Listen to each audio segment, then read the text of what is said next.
Allô, c'est la 5e vidéo de ma série sur les paramètres des services en orthophonie. Je te parle du 4e paramètre qui se trouve à être l'expertise des intervenants. Donc là, j'aurais pu séparer ça vraiment en fonction du titre de la profession de chaque intervenant, mais j'ai fait des regroupements. Évidemment que ça peut être un peu différent selon les regroupements, mais je les répartis en 3. OK? Donc, le premier, c'est si ton intervenant, c'est une orthophoniste. Le deuxième, c'est un autre professionnel. Donc, ça pourrait être, par exemple, un psychoéducateur, un travailleur social. C'est pas un professionnel au même sens que le travailleur social ou le psychoéducateur ou un psychologue, par exemple, mais l'orthopédagogue pourrait rentrer là-dedans. Avec certaines petites modifications. Mais comme je me consacre présentement aux 0-6 ans, je ne vais pas tant parler des orthopédagogues parce qu'ils sont moins présents habituellement, quoique il y en a de plus en plus qui travaillent en petite enfance. Mais souvent, quand c'est le cas, ils vont le faire un peu plus à titre, puis là, ça va être mon 3e groupe d'intervenants en développement du langage. Et ça se trouve à être la plupart du temps des techniciens, quoiqu'il y en a qui peuvent avoir aussi des bacs. Mais on va décortiquer tout ça, puis je vais essayer de te rendre ça pas trop drabe. À mon sens, c'est comme la vidéo la moins le fun à faire pour moi. Mais j'espère que ça va t'allumer des lumières dans ta façon d'apprécier les services que ton enfant a ou les services qu'on t'offre pour essayer de mieux comprendre c'est quoi la différence, surtout si on t'as le choix avec plus qu'un service, tu as toujours le choix parce que si tu vas au privé, tu peux vraiment choisir quel genre de service tu veux avoir. Mais c'est ça, c'est que ça va te permettre vraiment de mieux apprécier, de dire « OK, ça a-tu du sens en fonction des besoins de mon enfant? » les services qu'on m'offre.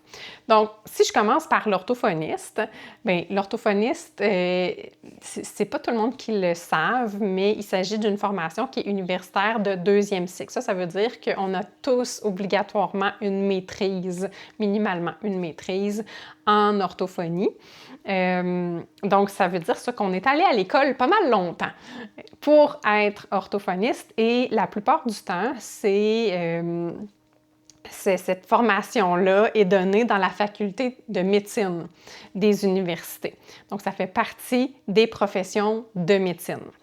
Maintenant, au niveau des connaissances, c'est sûr que l'orthophoniste a des connaissances qui sont très, très approfondies au niveau de l'anatomie puis de la physiologie du système respiratoire, du cou, de la tête, donc de la bouche, donc tout ce qui est, c'est ça, la tête, le cou puis le thorax pour avoir le système respiratoire. Et ensuite, les connaissances aussi très approfondies au niveau de la neurologie qui touche particulièrement au langage, à la parole, à tout ce qui est impliqué dans la possibilité de parler. Des connaissances pas mal approfondies aussi en linguistique, en psychologie de développement de l'enfant, puis en développement aussi du langage, évidemment, des troubles de langage.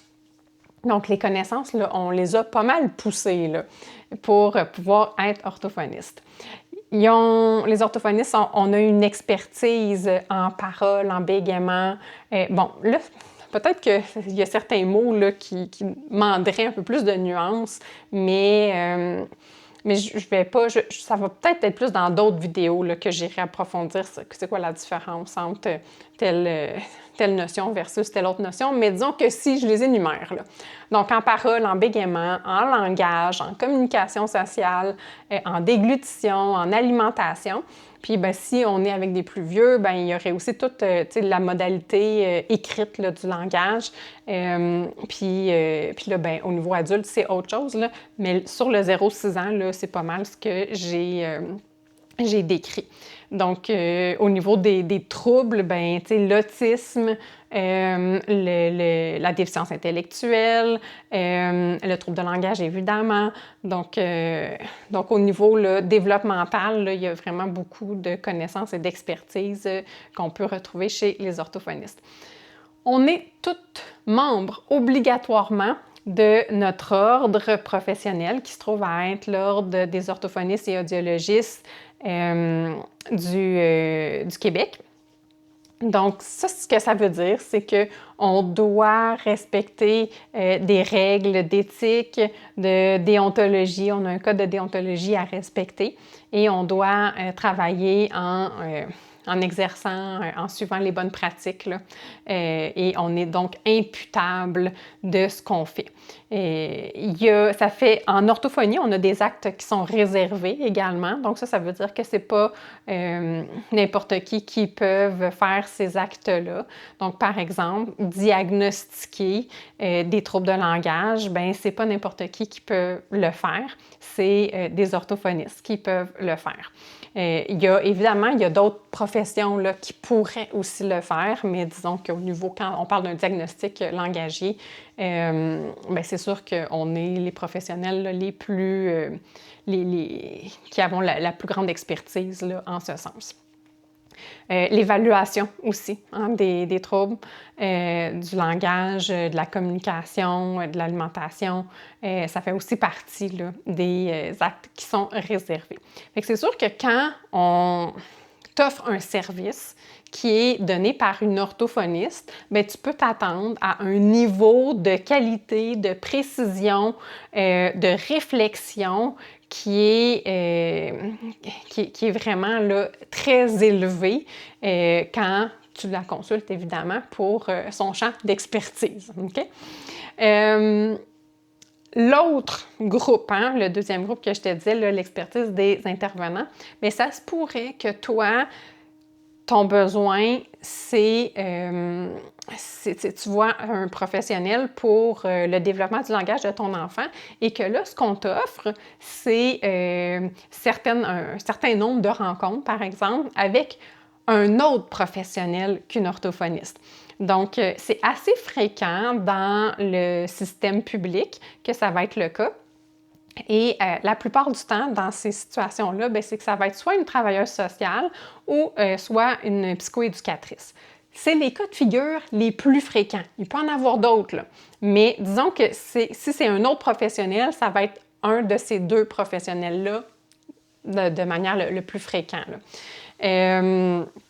Alors, ces deux professionnels-là, ils ont aussi une maîtrise ou l'équivalent. Je veux dire l'équivalent parce que ça fait un peu moins longtemps que les orthophonistes qui doivent avoir une maîtrise. Donc, si, par exemple, tu as une vieille psychoéducatrice comme tu aurais en moi une vieille orthophoniste, bien, ça se pourrait qu'elle ait un bac en psychoéducation, puis avec une clause là, spéciale, là, bien, quand ça a changé puis qu'on devait avoir une maîtrise, bien, grâce à son expérience, bien, qu'elle ait pu rester là, psychoéducatrice. Là. Fait que c'est pour ça que je dis l'équivalent ou est allée faire une formation pour aller chercher une équivalence. Donc, sont aussi allés à l'université longtemps, ils sont sortis de l'école, ils étaient vieux, et bien, selon son champ, ils vont avoir une expertise là, qui va être vraiment spécifique. Là, je vais te donner des exemples, mais évidemment là, que je ne peux pas rentrer dans le curriculum de chacun des professionnels, là. Mais habituellement, tu sais, c'est des professionnels qui vont avoir d'excellentes connaissances, beaucoup plus que moi, au niveau du développement affectif et comportemental, au niveau de la santé mentale, au niveau des systèmes sociaux et familiaux. Donc, ils vont beaucoup travailler dans une approche systémique, là, le fait que, bon, ben on a l'enfant avec son noyau familial, sa famille plus élargie, son environnement éducatif, puis là, on peut grandir jusqu'à sa ville. Ils vont avoir aussi des connaissances au niveau des droits de l'enfant que moi, j'ai vraiment, vraiment moins. Donc, c'est des champs de connaissances là, qui leur sont propres, puis ils vont avoir une expertise en régulation des émotions, en encadrement des comportements, par exemple, au niveau des habiletés sociales, des interventions éducatives, le soutien familial ou le soutien parental, la coordination des services aussi, l'accès aux ressources, les travailleurs sociaux. Ils connaissent vraiment bien comment fonctionnent les ressources là, dans leur milieu de pratique. Ils sont également membres d'un ordre, donc ça veut dire qu'ils sont aussi imputables, comme l'orthophoniste, dans leur champ de pratique. Donc, ils peuvent avoir des actes réservés ou pas, là, je connais moins leur code de déontologie puis le fonctionnement, mais ça se pourrait, là, selon leur profession, qu'il y ait aussi des actes qui sont réservés. Donc, dans les faits, si tu vois un de ces professionnels-là parce que ton enfant a des difficultés de langage, comme tu vois, d'emblée, ces personnes-là n'ont pas nécessairement de connaissances ou d'expertise au niveau du langage, du développement du langage, puis ni des troubles de langage en tant que tels. Ça ne veut pas dire qu'ils sont incompétentes à ce niveau-là. C'est probablement qu'ils sont allés chercher une expertise avec le temps, avec cette clientèle-là, puis qu'ils l'ont développée, mais leur assise et pas sur... On ne peut pas comparer, en fait, un service d'un psychoéducateur ou d'un travailleur social ou d'un autre professionnel à celui d'un travail d'une orthophoniste quand on parle de, justement, intervention au niveau du langage, de la communication, là, donc qui est vraiment le champ d'expertise de l'orthophoniste. Mais par contre, ça peut être super pertinent justement pour orienter au niveau des bonnes ressources, donner un coup de pouce si les difficultés langagères viennent avec des difficultés comportementales, l'organisation familiale. Donc, c'est vraiment des champs d'expertise qui peuvent être super pratiques pour soutenir au niveau du développement langagier, mais on ne peut pas dire que l'enfant reçoit le même service que s'il voyait une orthophoniste. Le troisième secteur, mettons, d'activité au niveau de l'expertise des intervenants, c'est les intervenants en développement du langage ou les techniciennes. Ça peut être les TES, les techniciennes en éducation spécialisée. Donc, la plupart du temps, c'est qu'ils vont avoir un diplôme connexe. Donc, la plupart du temps, ça va être au niveau du cégep, mais ça pourrait aussi être un bac, là. Mais c'est que ça va être très, très, très variable. En fait, ce qu'il faut retenir, je pense, pour ce groupe-là, c'est que ça peut être vraiment variable, l'expertise puis les connaissances de l'intervenante en développement du langage. Donc, leurs connaissances vont être beaucoup plus générales sur le développement du langage, puis en fonction de leur intérêt, ils vont avoir fait certains approfondissements. C'est sûr que c'est zéro comparable à une orthophoniste, mais pas du tout, du tout, du tout. Et ça ne sera pas non plus comparable à un autre professionnel de la santé comme un psychoéducateur ou une travailleuse sociale.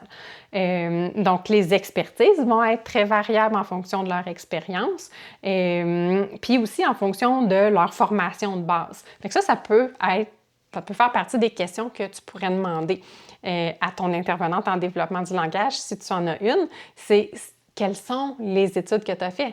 C'est quoi les cours que tu as faits? Donc, ça se base sur quoi? Fait que souvent, ça va être des éducatrices en petite enfance qui vont d'abord avoir travaillé dans un milieu éducatif, par exemple, puis qui vont avoir fait après ça peut-être des formations pour devenir intervenante en développement du langage ou pour se nommer comme ça. Parce que c'est pas un titre qui est réservé, il faut vraiment que tu fouilles pour savoir c'est quoi l'expertise de la personne.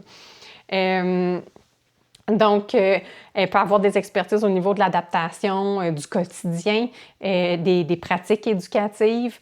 Ça peut être des techniciennes en éducation spécialisée, là, par exemple. Là.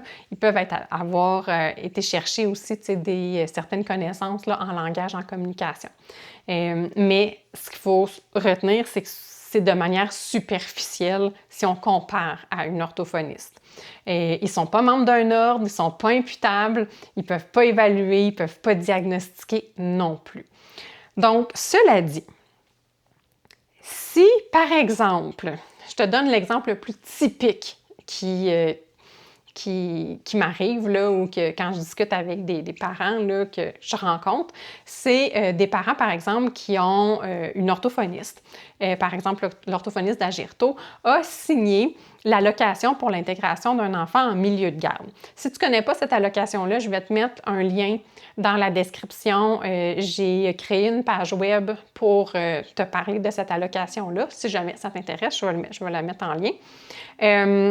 Donc, c'est ça. Donc, l'orthophoniste a signé ça. La garderie reçoit cette allocation-là et la manière de soutenir l'intégration ou d'offrir des services à l'enfant, ça va être d'aller chercher une intervenante en développement du langage, par exemple, qui va s'occuper de l'intégration et de la stimulation langagière en garderie. C'est un exemple très, très, très typique. Et là, souvent, les parents vont avoir l'impression que leur enfant reçoit des services en orthophonie. Puis des fois, ça donne encore plus cette impression-là parce que cette intervenante-là va être supervisée par une orthophoniste. Là, ce qui va être important de savoir, c'est que c'est sûr que c'est pas la même chose que si c'était l'orthophoniste elle-même qui offrait le service. Parce que, en raison des connaissances de l'orthophoniste, il va y avoir des adaptations. Puis, tu sais, le cerveau, ça passe vite là, quand on est avec un enfant. Fait qu'on va puiser dans toutes nos connaissances à chaque mot qu'on dit, à chaque phrase, à chaque interaction, à chaque chose que l'enfant dit aussi, on va s'ajuster. Alors, si c'est une intervenante en développement du langage qui est supervisée par une orthophoniste, ça peut être super adéquat puis super pertinent. Mais moi, si j'étais la mère de ton enfant, je demanderais c'est quoi la fréquence de la supervision et je demanderais de quelle manière se passe cette supervision-là pour savoir est-ce qu'on a vraiment des fins ajustements. Je te donne un autre exemple. Quand je travaillais dans ma clinique, dans mon bureau, j'en avais une intervenante en développement du langage qui travaillait avec moi. Et moi, à la suite d'une évaluation, je recommandais s'il fallait que cette intervention-là soit faite par une orthophoniste ou si ça pouvait être fait par mon intervenante en développement du langage. Et si je me disais, OK, moi, je considère que cette intervention-là, mon intervenante est super outillée puis connaissante pour la faire, alors c'était mon intervenante qui intervenait auprès de cet enfant-là. Mais notre horaire était un peu comme s'emboîtait, là, donc en alternance. Donc, quand elle était en rendez-vous, moi, c'est sûr que j'étais en frontière de mes propres rendez-vous. Donc, j'avais souvent un 10-15 minutes de lousse entre deux rendez-vous, ce qui me permettait, si elle en avait besoin, elle pouvait soit venir me chercher ou m'aviser ou avant sa rencontre, quand elle préparait sa rencontre, me dire « Ah, ici, là, je vais avoir besoin d'aide, Audrey. » Fait que là, elle savait qu'entre telle heure puis telle heure, j'étais pour venir dans le bureau pour pouvoir lui donner un coup de pouce, justement, avec mon bagage d'expertise. Donc, ça faisait en sorte que l'aide que je lui apportais, la supervision que je lui apportais, était quand même très, très, très, très grande. Fait que c'est pas la même chose que quand j'offre une supervision à une intervenante une fois par mois ou une fois aux 3 mois. Là. Donc, c'est pas la même chose au niveau des ajustements. Fait que ça, c'est le genre de questions que moi, je t'invite à poser si tu as l'impression que ton enfant reçoit des services en orthophonie, mais que dans le fond, c'est peut-être pas 100% ça. Donc, si je te fais le parallèle avec Racine, bien évidemment, avec Racine, c'est principalement des orthophonistes qui sont là. J'ai quand même une jardinière du soutien client qui est une technicienne en éducation spécialisée, mais tous les services cliniques là, sont vraiment offerts par des orthophonistes. Tu peux m'écrire sur Messenger, je te mets le lien dans la description si jamais tu veux que je devienne ton orthophoniste de famille. Et je vais te mettre aussi le lien pour en apprendre davantage sur mon approche Racine si tu as envie d'en savoir un peu plus. À bientôt!